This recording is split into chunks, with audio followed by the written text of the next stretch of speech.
Hökümet МЧС birigip убагында шарттарды түзүп таза сууну да бери чыгарып берди. Электр энергиясын коюп берди. Палаткаларды тигип, эми аябайлап эми аба ырайы суук кылып атат азыр эми суук. Жаш балдарга кыйыныраак экен азыр. Өзү кылталталы министрлик келип, МЧСтен келип, баары бу жерде жашоого кооптуу деп эскертүүлөр берилип атканда. Көчкөнгө аракет кылат экенсин, баягы келип деле ошо шартка неме болот экенсин да, шартка байланыштуу материалдык нерселер бар. Менин мисалы үчүн 6 уул бир кызым бар да. Жердин тартыштыгы боюнча өкмөттөн баягы мурунку союз убагында планированный чектер берилген эмес. Ар ким эптеген сатып алыш ошентип элдердин азыр бир семьяда 2-ден 3-төн келиндер орлор бар. Урматтуу мекендештер, сиз Москвада иштеп, кирди чыкты кызматына муктаж болсоңуз, биздин кызматтан пайдаланыңыз. Биздин компания эң акыркы үлгүдөгү унаалар менен камсыздалган. Салондо акысыз Wi-Fi бар, жана документтер жагынан жардам беребиз. Бизде көп жылдык тажрыйбасы бар айдоочулар иштейт. Байланыш үчүн номерлерибиз +7 926 725 38 85 +7 999 997 46 76.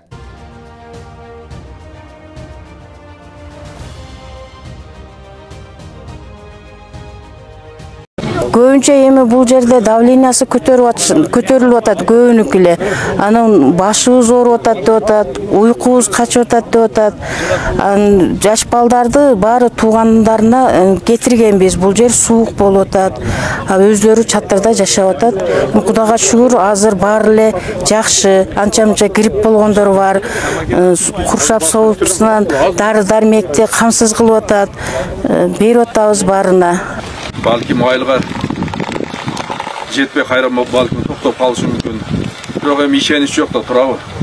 Ошондуктан ач болсок ham, тынч болсок да мындай ушул жерде ушул чатырларда туруп турсак жакшы болот эми сиздерден ошол. Тураныч ошол эми.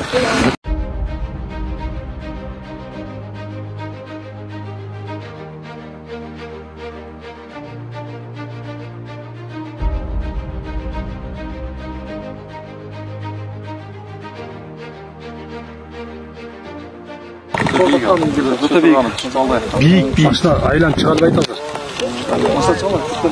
Бул көчкү 22 март күнү эртең менен 5те көчкү түшкөн.